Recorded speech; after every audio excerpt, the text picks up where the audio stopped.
Good afternoon, ladies and gentlemen, children. My name is Tunji. I'm from Nigeria, which is western part of Africa. Nigeria is located in the western part of Africa. And Africa is a big continent. Nigeria is one of the countries in Africa. And I'm going to be talking to you today about Nigeria, the Nigerian culture, and also the various tribes in Nigeria. So my name, like I said, is Adetunji Adesheson. Every Nigerian name has a meaning. So my name, the first letter of my name, which is ADE, stands for the crown. And then Tunji means back to life. So Adetunji means crown is back to life. That's what it means. And then my last name is Adesheson. The ADE stands for crown, and then Sheson stands for vengeance. So it means that vengeance belongs to the crown.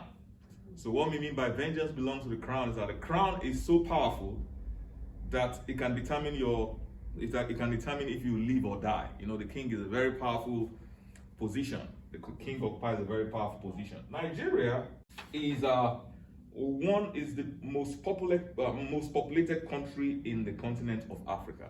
It is also one of the most culturally diverse countries in the world, with people speaking more than 500 different languages. The official language, though, is English. Nigeria is used to be a British colony until Nigeria became independent. So, because I've had people in the United States ask me, when I say I'm from Nigeria, they ask me, do you speak English? Yes, we do speak English. English is a major language in Nigeria. It's the most common language in Nigeria because we used to be an English colony. But we have a flag in Nigeria, and the flag is green, white, green. So the green stands for the forest, and then the white in the middle stands for peace. So Nigeria is a very green country, very green. It's a tropical country, and we have two forms of weather condition in Nigeria, climatic condition in Nigeria. Number one, we have what is called the rainy season, and then we have the dry season. So we don't have the four seasons like you have in America. I am from the western part of Nigeria, from the southwest part of Nigeria. So we have three major tribes in Nigeria. Even though we have 500 other languages, we have three major tribes in Nigeria. To the north of Nigeria, the northern part of Nigeria, you have the Hausas. And then to the southern part of Nigeria, you have the Yorubas, which is my tribe. And then to the eastern part of Nigeria, you have the Igbos. I am from the Yoruba tribe. So if you see me, the way that I'm dressed like a Yoruba man. But most especially when they are going out for ceremonies. You know, like parties and weddings and weddings and funeral services and birthdays and other special occasions. This is how they will dress. This Ashoki that I'm wearing, this one is actually called, it's an imported fabric. And and you can see that there are embroideries on the outfit. Embroidery in Nigeria shows how wealthy you are. So when you see the embroidery that the kings have on their clothes is different from the embroidery that common people have on their clothes.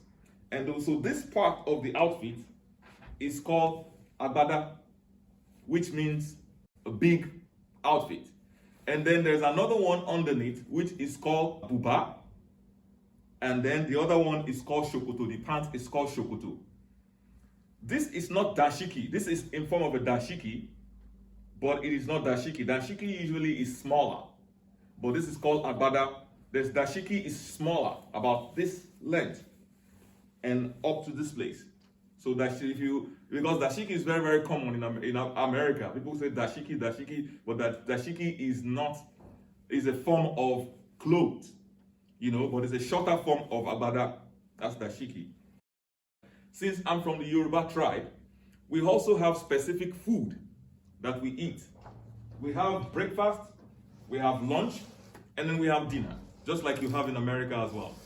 So, but some of the food that we have, one of the major food that we eat from my tribe is called pounded yam. And this is the picture of pounded yam. It's a picture of pounded yam. And then we have what is called jollof rice. This is jollof rice. Jollof rice is a common food in West Africa. Jollof rice is common food in West Africa. And then we have amala, which is this. It's also a very common food among the Yorubas, called amala. And then we have what is called eba, which is also a very common food. It's made from cassava. Amala, popular. We have a lot of popular Nigerian artists, and these are some of the work of some of the Nigerian artists. If you see some of the paintings, some of the artwork of Nigeria, you'll see that a lot of the artwork are very natural. So most of our artwork in Nigeria speaks about the nature. Most of the artwork speaks about nature, and they speak about what is going on in the environment. So if you look at this picture right here, you will see that it's a typical picture of Nigeria, of Nigeria, how the setup of a little town is. You see most of the houses there, in the picture. Some of them houses have thatch roof, and some of them they don't have thatch roofs. But the streets, so this is a typical example of a village in Nigeria. We have cities as well too, but this is a typical picture of a village in Nigeria, village scenery. It's a picture of a beach in Nigeria. So we have a lot of beaches in Nigeria because Nigeria is a coastal town. Nigeria is not a landlocked country. There are a lot of beaches. It's along the coast of Atlantic Ocean. So we have a lot of beaches. This is also a very, very good picture of a musician. But if you look at the musician here, the musician is actually from the northern part of Nigeria. Because this instrument you have here is called goje, and it's an instrument that they use in the northern part of Nigeria. So this musician here is not from the southern part of Nigeria. It's a depiction of a musician from the northern part of Nigeria. It's also one of my favorite pictures, which shows a picture of a Nigerian woman, of a Yoruba woman. You see, the hairstyle is braid. So braiding is a very common hairstyle in Nigeria. It's a very common. Originally, braiding is African. A lot of African countries have their own braids. So this is a picture of a lady with braids carrying a baby on her back. Because in Nigeria, when you go to Nigeria, you see a lot of people, women, carrying their children on their back. Because they believe that it is the warmth of the back. When you carry your child on the back, it's the most healthier way for carrying a child. So they have them at their back, right? And then it speaks of, it's also symbolic of backing your child, which means you carry your child. Backing your child means the child has the back of the parents. So they don't put their children in the front. They have to always back their children. And you see women on the farm backing their children and working on the farm. Music in Nigeria.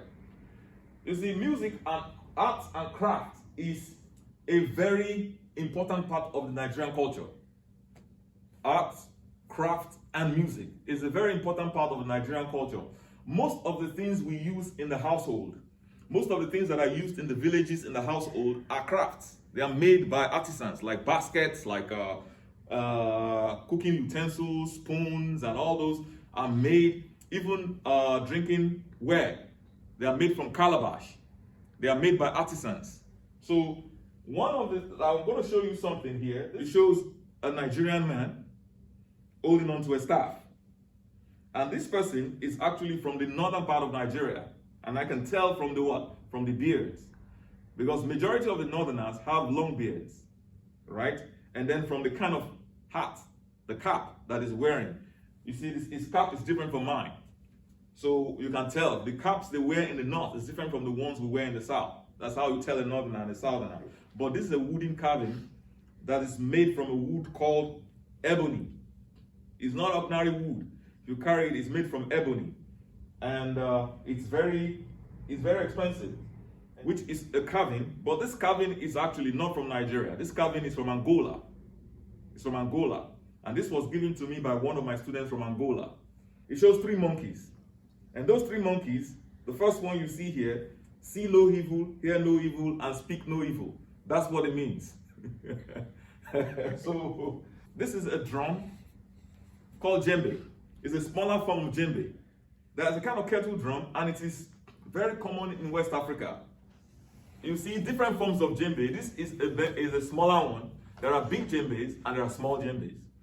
This djembe is actually designed for kids, right? So you see a lot of kids in Africa, in West Africa, they take this kind of djembe to practice, right? And then when they graduate and they are good drummers, then they have the big one. But this is just a miniature djembe for little kids to learn how to play the drums. And I'm going to play a djembe for you. You see, the djembe is actually, the rhythm is based on how you use your hands and the movement of your hands. So there are soft tunes and there are also very fast tunes. So I'm going to play a very fast tune for you to see. Because when there is dancing in Nigeria, in Africa, most of the dances are always fast tuned. They are very acrobatic and very fast.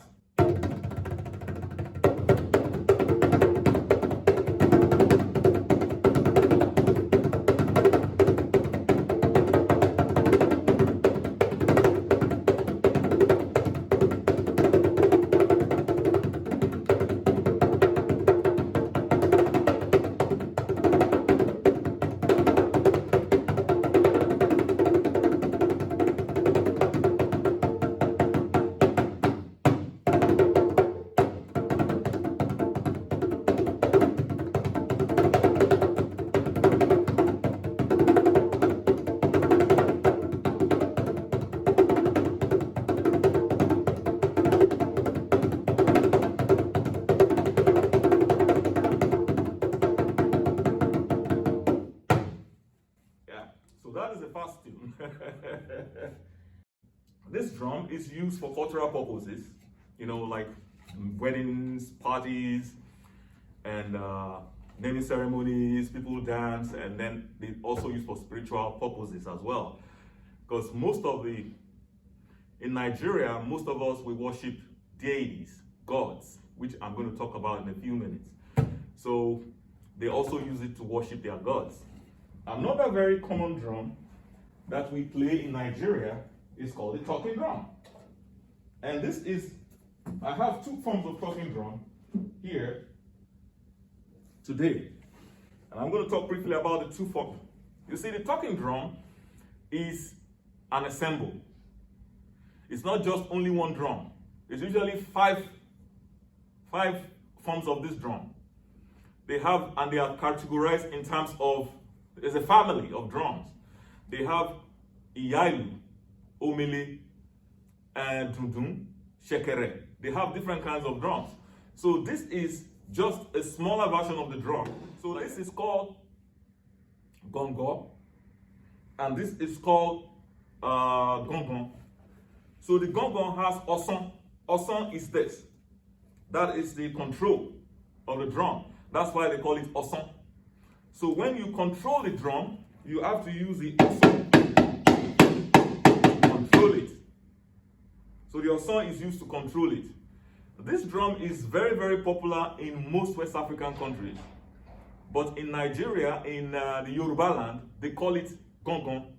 This is called iyalu, which is the mother of the drum. It's called iyalu.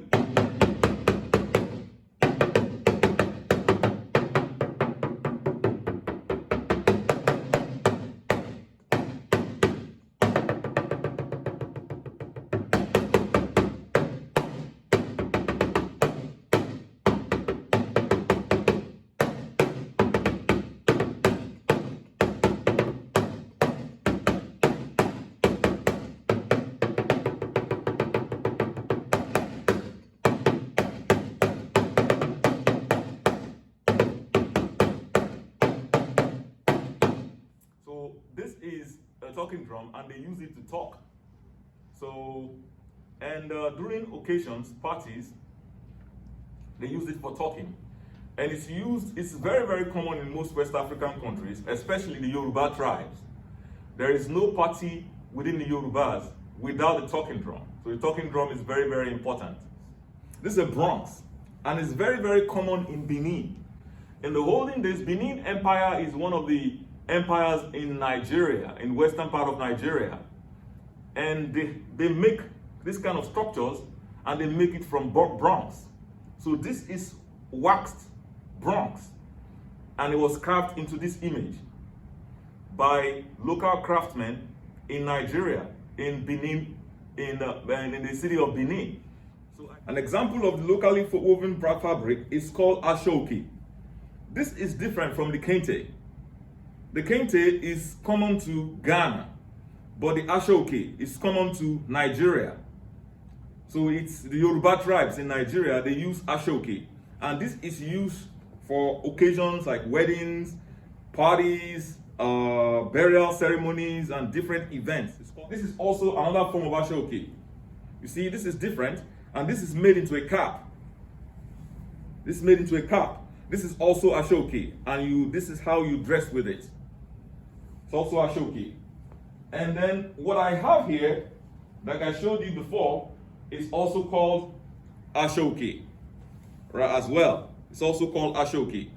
But this is also from locally made fabrics.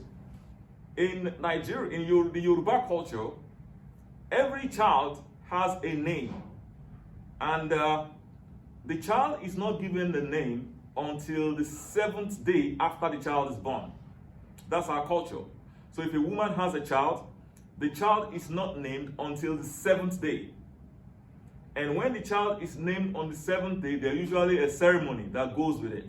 And that meaning of the names and the meaning comes either within the circumstances of birth or days of the week or some of the culture. And then also the name is also given based off of the fact, the status of the family.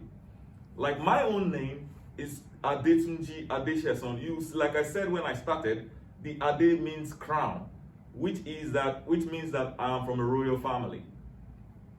Someone who is from a family of hunters will have Ogun at the beginning of their name, which means they are families of hunters.